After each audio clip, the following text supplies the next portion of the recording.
Hello friends, welcome to my channel. આજે હું તમારી સાથે ખૂબ જ ટેસ્ટી અને યમી એવા ડિલાઇટફુલ મેંગો કોકોનટના લડ્ડુની રેસિપી શેર કરું છું. ખૂબ જ ટેસ્ટી બને છે. એકવાર આ રેસિપીને તમે જરૂરથી ટ્રાય કરજો અને આખો વિડીયો જોજો.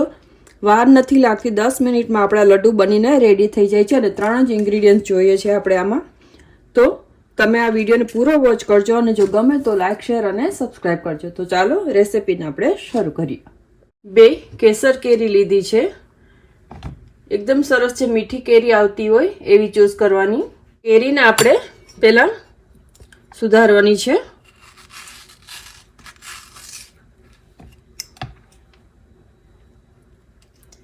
ઘણા દિવસ થઈ ગયા મેં અપલોડ નથી કર્યો વિડીયો, તો આજે હું તમારી સાથે ખૂબ જ ટેસ્ટી અને હેલ્ધી રેસિપી શેર કરું છું.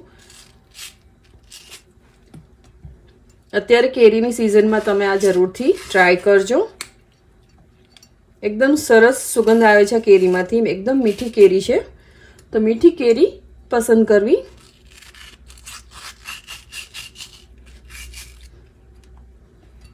કેરીનો આપણે પલ્પ કાઢવાનો છે.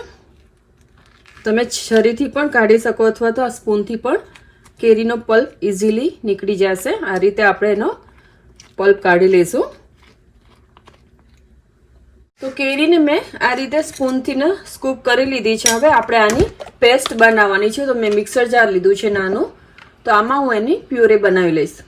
તો કેરીને આપણે આ મિક્સર જારમાં એડ કરી દઈશું.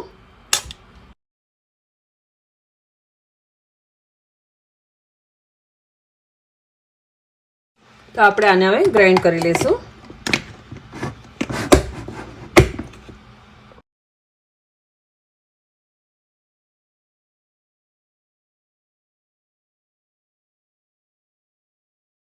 તો કેરી આપણી સરસથી પીસાઈ ગઈ છે, પલ્પ બની ગયો છે, તમે જોઈ શકો છો.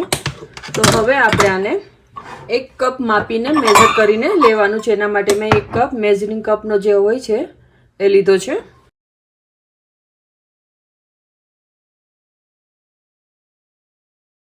આ રીતે આપણે 1 કપ લેશું. આપણે માપીને 1 કપ કેરીનો રસ લઈ લીધો છે. તો અહીં મેં એક નોનસ્ટિક પેન લીધું છે. કોઈ પણ તમે પેન લઈ શકો, પણ જાડું લેવું અને ગેસને આપણે સ્લો રાખવાનો છે. તો હવે આપણે એમાં એકવાર આપણો પેન ગરમ થઈ જાય એટલે અહીં મેં 1 કપ કોકોનટ લીધું છે, ડેસિકેટેડ કોકોનટ. આપણે એને પહેલાં ડ્રાય રોસ્ટ કરવાનું છે. તો ગેસ આપણો ગરમ થઈ ગયો છે અને પેન પણ થોડું ગરમ થઈ ગયું છે. તો એકદમ લો રાખવાનો છે ગેસને અને આપણે કોકોનટને પહેલાં ડ્રાય રોસ્ટ કરશું અને કન્ટિન્યુઅસલી હલાવતા રહેશું, જેથી આપણું કોકોનટ બળી ન જાય, બેસી ન જાય નીચેથી. કોકોનટનો સ્લાઇટલી કલર થોડોક એવો ચેન્જ થાય અને એકદમ સરસથી સુગંધ આની રિલીઝ થશે, ત્યારે આપણે બાકીના ઇન્ગ્રેડિયન્ટ્સ છે એ એક એક કરીને આમાં એડ કરશું અને કન્ટિન્યુઅસ હલાવશું. હવે આપણે આમાં મેંગો પલ્પ જે બનાવ્યું એ એડ કરશું. તમારે જો આમાં એલચી યુઝ કરવી હોય તો તમે કરી શકો છો, પણ આપણે કોકોનટનો જ ફ્લેવર રાખશું એટલા માટે હું આમાં એલચી યુઝ નથી કરતી. તો આ પલ્પને પણ આપણે એડ કરી દઈશું.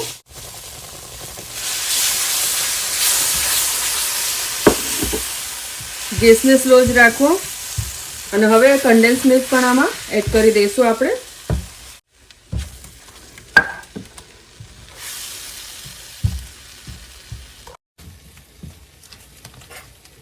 હવે આપણે આમાં અડધી ચમચી જેટલું ઘી એડ કરશું. ઘી ઓપ્શનલ છે, સ્કીપ કરવું હોય તો કરી શકાય છે. હવે મિક્સ કરી લેશું.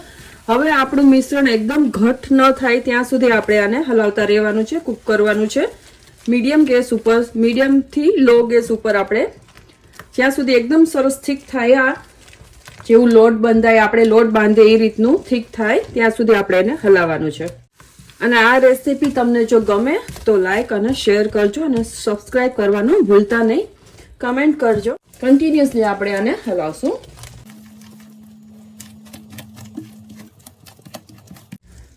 આમાં તમારે જો થોડો રવો શેકીને એડ કરવો હોય તો 1/4 કપ જેટલો તમે આમાં રવો પણ સેમોલીના એડ કરી શકાય છે. એનાથી પણ કોકોનટ રવાના લડ્ડુ પણ સરસ લાગે છે.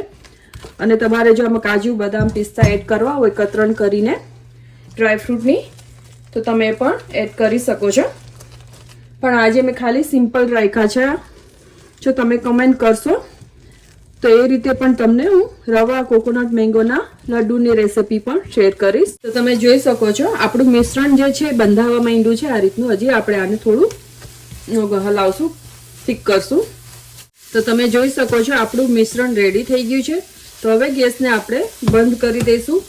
અને જો તમારી પાસે કન્ડેન્સ મિલ્ક ના હોય તો તમે થોડું દૂધ અને મિલ્ક પાવડર પણ એડ કરી શકો છો, અથવા તો માવો પણ ગ્રેટ કરીને એડ કરી શકાય છે.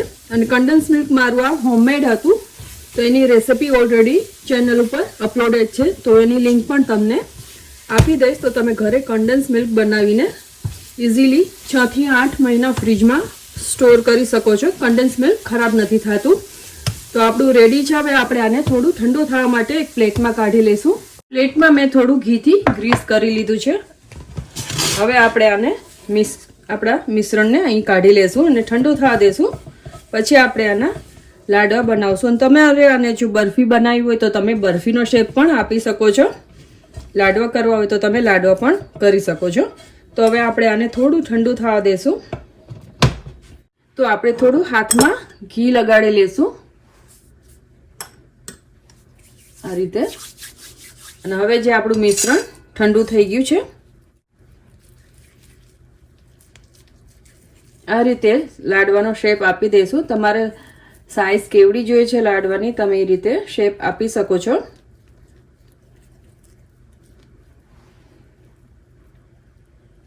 તો હવે આ લાડવાને આપણે અહીં મેં ટોપરું લીધું છે ડેસિકેટેડ કોરું, એમાં રોલ કરી દઈશું.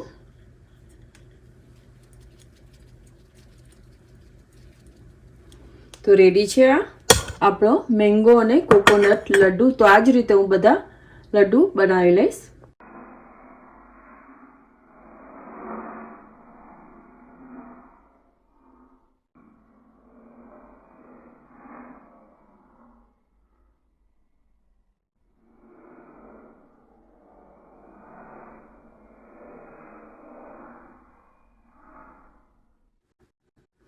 તો રેડી છે આપણા મેંગો અને કોકોનટના ટેસ્ટી એવા લડ્ડુ.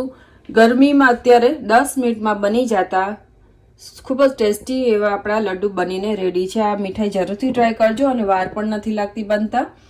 તો તમે પણ આ ઉનાળામાં ગરમીની સિઝનમાં, કેરીની સિઝનમાં કોકોનટ મેંગો લડ્ડુ બનાવીને જરૂરથી એન્જોય કરજો. અને ખૂબ જ સરસ બન્યા છે. અને જો આ વિડીયો ગમ્યો હોય તો કમેન્ટ કરવાનું ના ભૂલતા. તો થેન્ક યુ ફોર વોચિંગ. મળશું નવા વિડીયો નવી રેસિપી સાથે. ત્યાં સુધી આવજો.